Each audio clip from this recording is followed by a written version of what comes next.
crowded staging area, people sitting on the ground before entering the ship. Here we are leaving Miami Port en route to Cuba.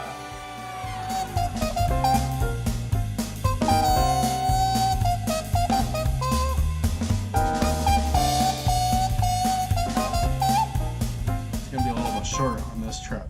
So I'm going to let you know, getting on the ship, I'll have to say, was a little bit, well, people were sitting on the ground. They made them sit. I luckily had the latitude club of NCL, and I was able to have separate sitting, so me and my lovely wife had seats, but other people had to sit on the ground, so it was a little chaotic. Now the food, everyone ran to the buffet because the rooms weren't ready, and it was chaos. It took a while to get food, and it was crowded. People were bumping in. I had my coffee spilled all over a lady, so it's probably one of the more chaotic ships I've been on getting on. The room is a bit small. It only has 2 American-style plugs and 1 European. Luckily, I brought the extra European plug. A little skimpy on that. The TV, it's blanked where they only have controls on, so I hope as we start sailing, the TV will be able, we can turn through channels, but it's a real small one. Nothing great to speak about. So these are my interpretations of the ship so far. It's an old ship.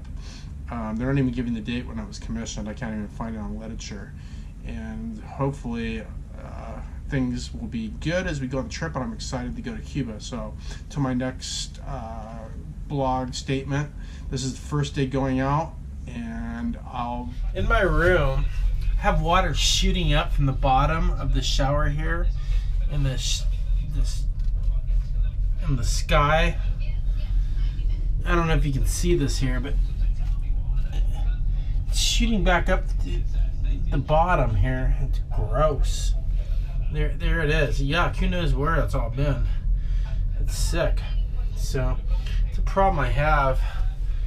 This ship, this room, it's...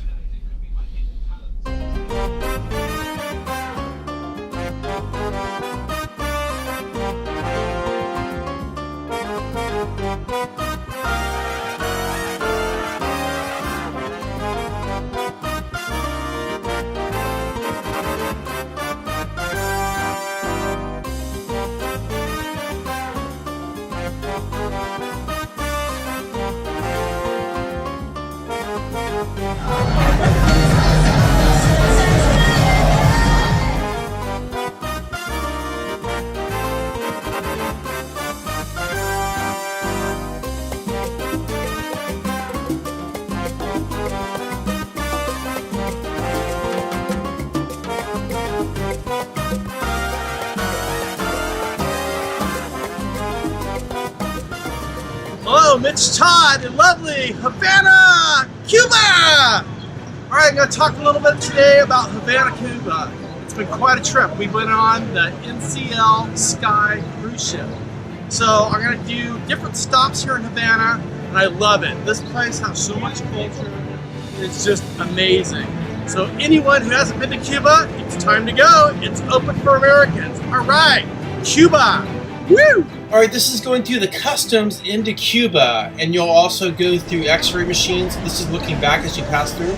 Then next there'll be U.S. to Cuban money funds exchange. I highly suggest you do that so it makes it simpler as you're in Cuba.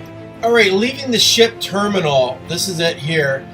As you come in, you'll see a courtyard with the fountain, and there'll be a church onto your left. You'll see in the next frame. I highly suggest you pay the couple dollars to go see this church. It's beautiful, and this will start your trip into Cuba. Here's a photo I took outside the church, and then the next ones will be inside the church. As I went through the church, it was beautiful, and it was well worth paying the couple dollars to go in and see it. I saw a photograph that'll be coming up the next few frames of Castro. As I went to different stores and places, you can see the remnants of his legacy in Cuba.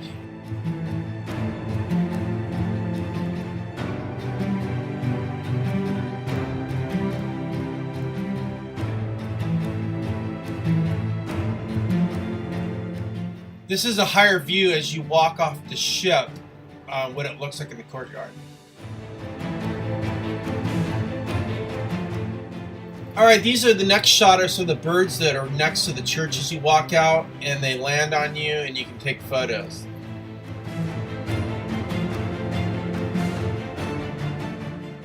This photo is a shot of the Capitol building where they parked the old 50s cars.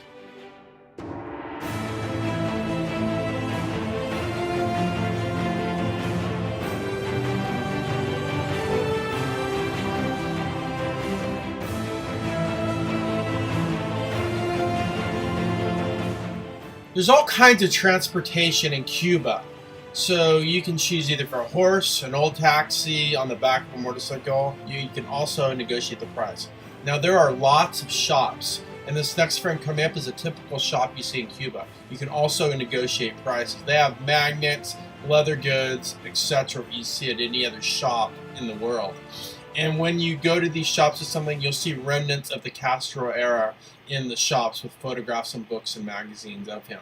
And now as you walk down the streets, you'll see bars and restaurants, and they have the musicians singing national music, and it's really nice. This place is beautiful. It's still untouched by a heavy American influence, at least a recent one. You won't see the 7-Elevens, McDonald's, Starbucks anywhere, and I hope it stays that way, because that makes it really nice to take you back 50 years or more in time.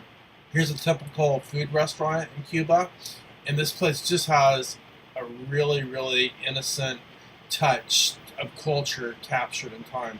And I highly, highly suggest any traveler, you should make this on your bucket list to go to Cuba.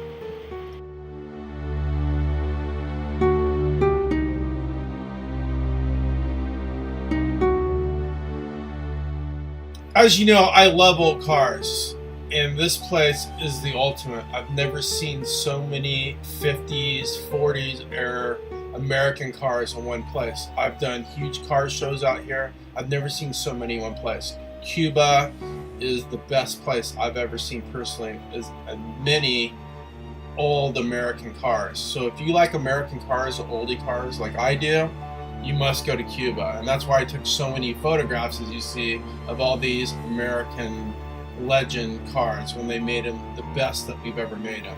These were unbelievable. It was jaw-dropping to see all the American cars. I loved it, and that's why I took these photographs.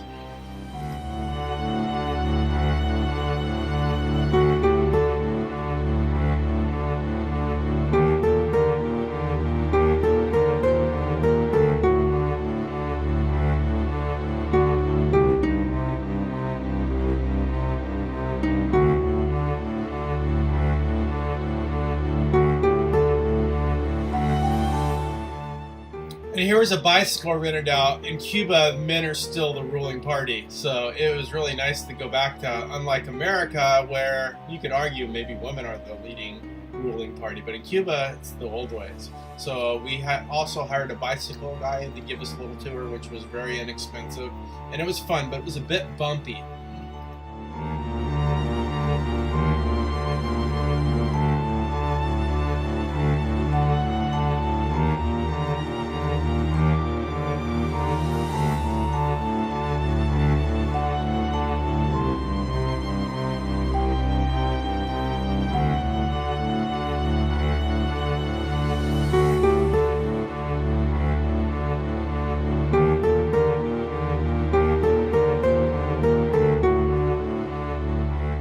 Alright, coming up the next frame, we saw these odd-looking taxis. They're called the coconut taxis, and I first saw them on YouTube.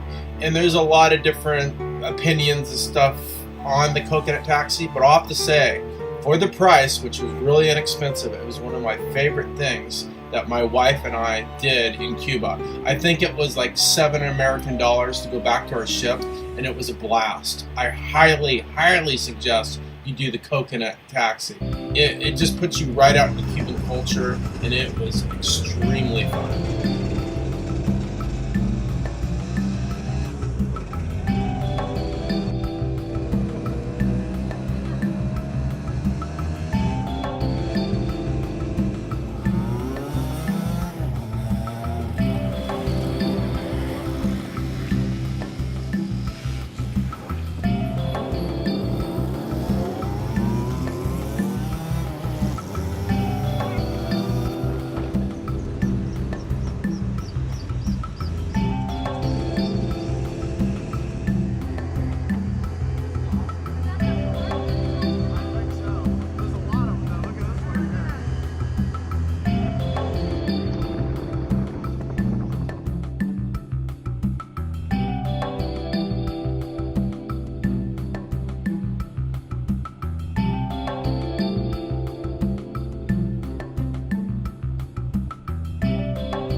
Alright, another great excursion we did, you're going to come up to see through the cruise ship, is we rented out a 50s vintage Euro-American car, and they take you on a 3-hour tour.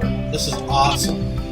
I'll make it short how this works though. If you book through the ship, it's very expensive. It's $300 plus for 2 of you in your cruise ship.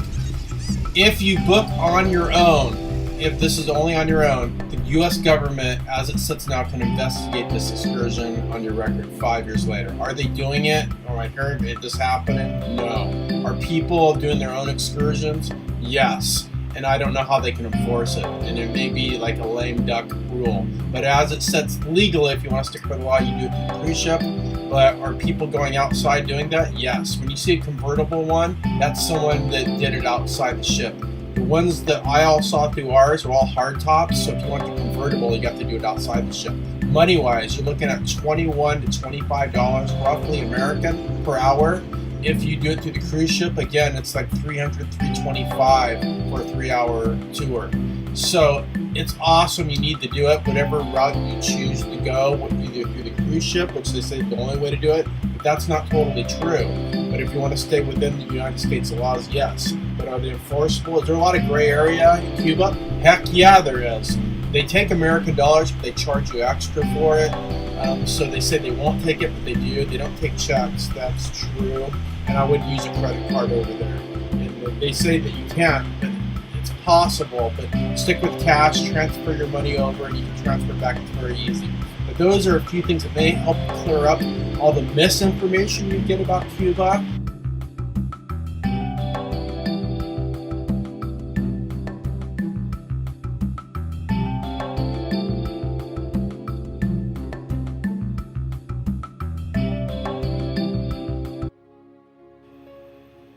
Alright, these are more photos I took at that fabulous cemetery that they take you to on the excursion with the oldie 50s vintage cars off the cruise ship, which was called the Sky, and it's from NCL, and it was just amazing. Now, the English of everyone in Cuba is not very good. If you speak Spanish, you're way ahead of the game. So Spanish is a great language to know if you go to Cuba, because there can be some communication issues going on, like where you want to go. They may misunderstand you and you may have to pay a bit more, but they're pretty good about working stuff out. You have to do some negotiating, and if you speak Spanish, it's a really good asset to have when you go to Cuba.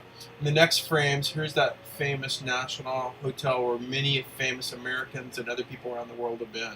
And there we were in there, and they made us a cocktail. It was great. It was a good spot. All right, as we winded up our trip in the 50s vintage cars, we went to this great cultural event where they blow off a cannon in this old, huge Cuban fort that you see as you enter Havana. It was awesome. Here I am at the Copacabana. There was only about 35 people there on a Tuesday night. Hi, it's Mitch at Copacabana. I'm here in Havana, Cuba. This place rocks. Woo! Yeah, Cuba. Cuba has a lot of interesting architectural, cultural, even they had a gun store with knives. It was very, very interesting. I love traveling there. I almost feel I didn't have enough time to see it all, but I may go back. Hi, Mitch here. I'm a bit hot, but the shade is coming down, the clouds are coming in. I'm here in Havana, Cuba, and I'm just winding up from my trip, heading back to the ship, but it's been phenomenal. This is a must-go-to stop. So if you're ever in this part of the world, the Caribbean, Cuba, Havana is the place to go. What's really awesome is you get off the ship, no McDonald's, no Starbucks, no 7-Eleven. It's really traveling. So it's getting fewer and fewer places to find. So get here before it gets contaminated. All right, until our next trip, see us at NCL OC Doves or NCL White Doves. All right, see you our next. Here's a shot at the back of the ship leaving Havana Harbor. And then we were en route to Great Stirrup Cay. Now this is the NCL island they own, and it was good for the first part of the day, but I had trouble renting out a wave runner, and I'll go into that later in the video. But here's some shots of me diving.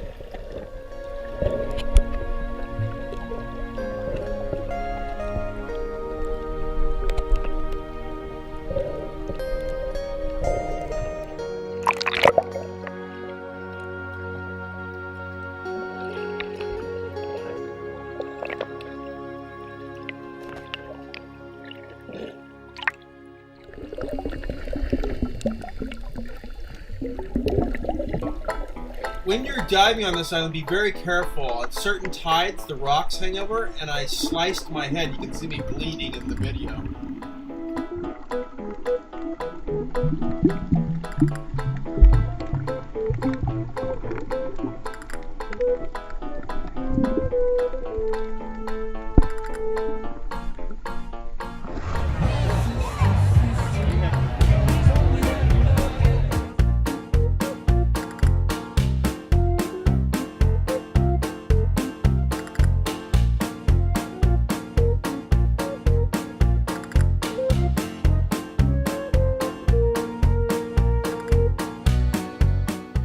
One thing I'll say about the Great Stirrup Key was the customer service at the Wave Runner was terrible. I got there, attempted to rent one out. They would not put me at a reasonable time to get the Wave Runner, and they actually ignored me for about 20-30 minutes. It was terrible, and took people after me.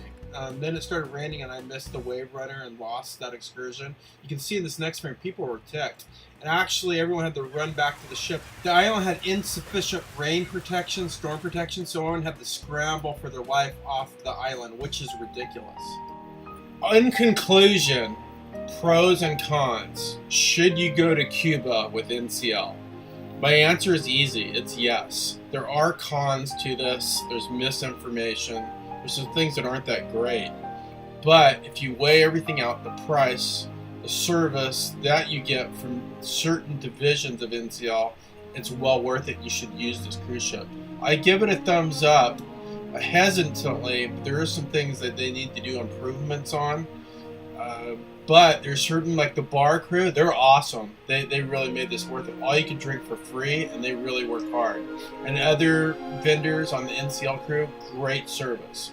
Some of the things they need the improvement on was, say, their activity director. He wasn't very visible like other ships I've been on. He was kind of hiding out, so I couldn't even interview him or them like I do at other ships. They're usually easy to contact. The shows on NCL, they're great. They do a really good job, better than other lines. And then the culture, the events at Cuba's Island, I give it a must-go-to. And I had a really, really good time, and I'll be traveling on other NCL ships. So it's a thumbs up, and you should go. Subscribe to us and watch our reviews for your next upcoming trip.